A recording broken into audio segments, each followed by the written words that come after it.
João Paulo Ribeiro, acho que vocês vão gostar.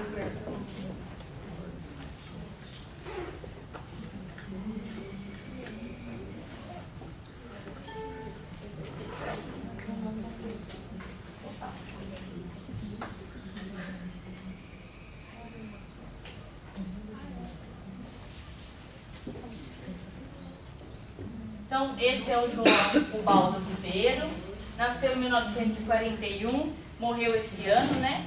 Há uns 2 meses atrás. E aí eu vou apresentar para vocês a crônica do verbo for.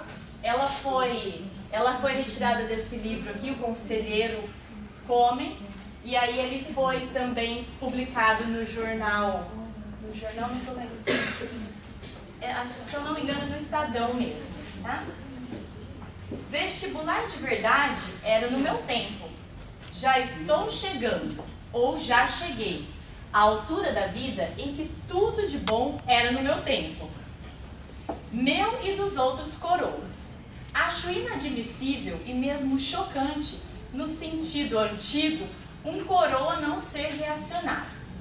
Somos uma força histórica de grande valor. Se não agíssemos com o vigor necessário, evidentemente, o condizente com a nossa condição profética, tudo sairia fora do controle, mais do que já está.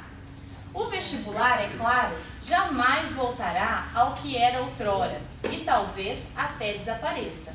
Mas julgo necessário falar do antigo às novas gerações e lembrá-lo às minhas coevas, ao dicionário outra vez, domingo, dia de exercício.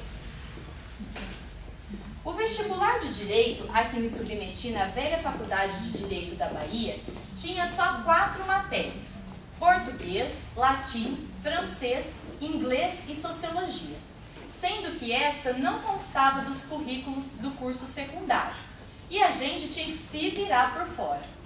Nada de cruzinhas, múltipla escolha ou matérias que não interessassem diretamente a carreira. Tudo escrito tão Rui Barbosiamente quanto possível, como citações decoradas, preferivelmente.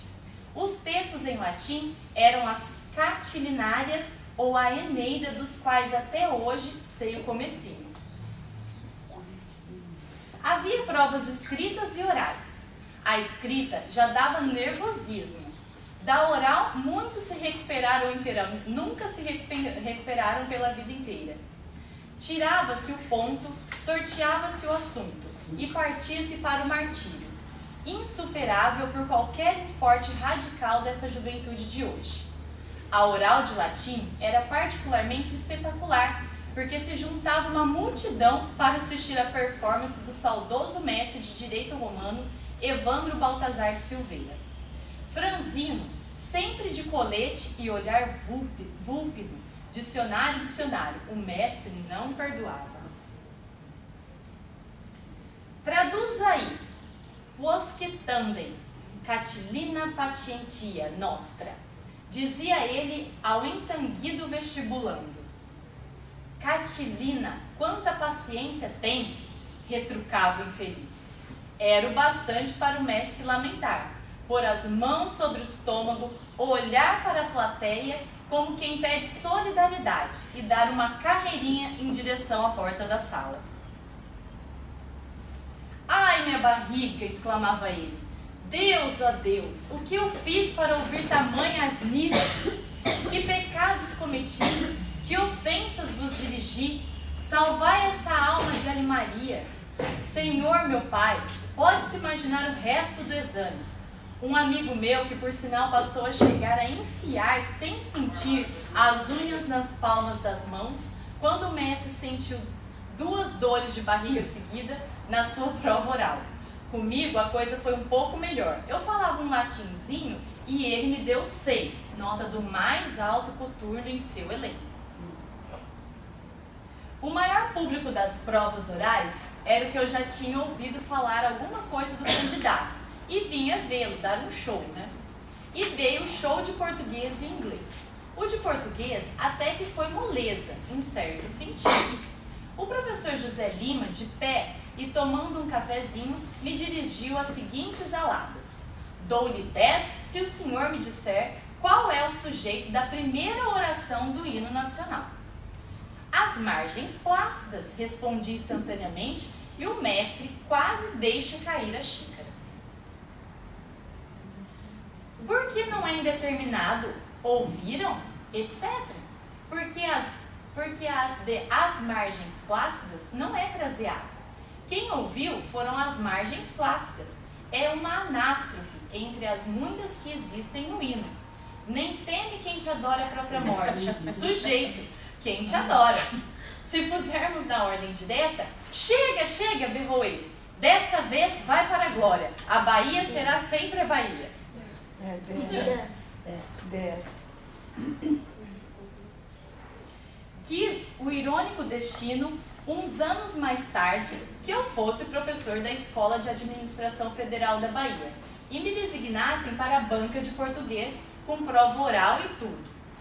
Eu tinha fama de professor carrasco, que até hoje considero injustíssima, e tinha essa fama de professor carrasco, tinha essa fama de professor carrasco que até hoje considero injustíssima, e ficava muito incomodado com aqueles rapazes e moças pálidos e trêmulos diante de mim.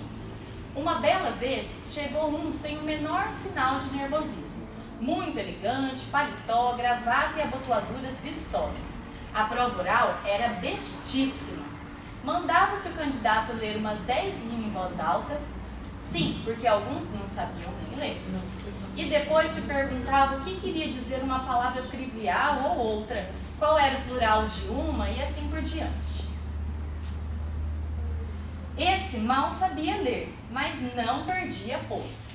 Não acertou a responder nada. Então, eu, carrasco fictício, peguei no texto uma frase e que a palavra for tanto podia ser do verbo ser quanto do verbo ir. Pronto, pensei.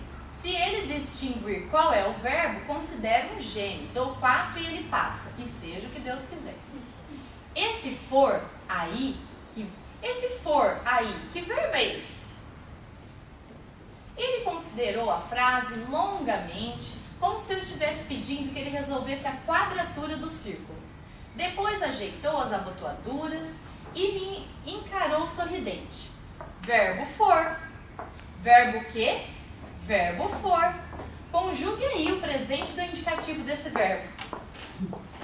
Eu fonho, tu fonhas, ele fonha, recitou ele tá.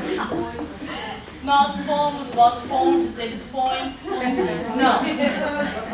Dessa vez ele não passou, mas perseverou.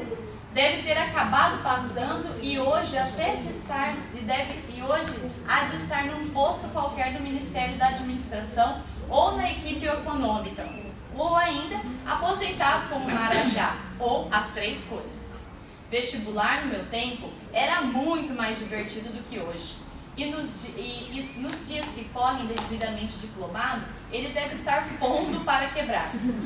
Pões tu? Com quase toda certeza, não. Eu tampouco fonho, mas ele fonha.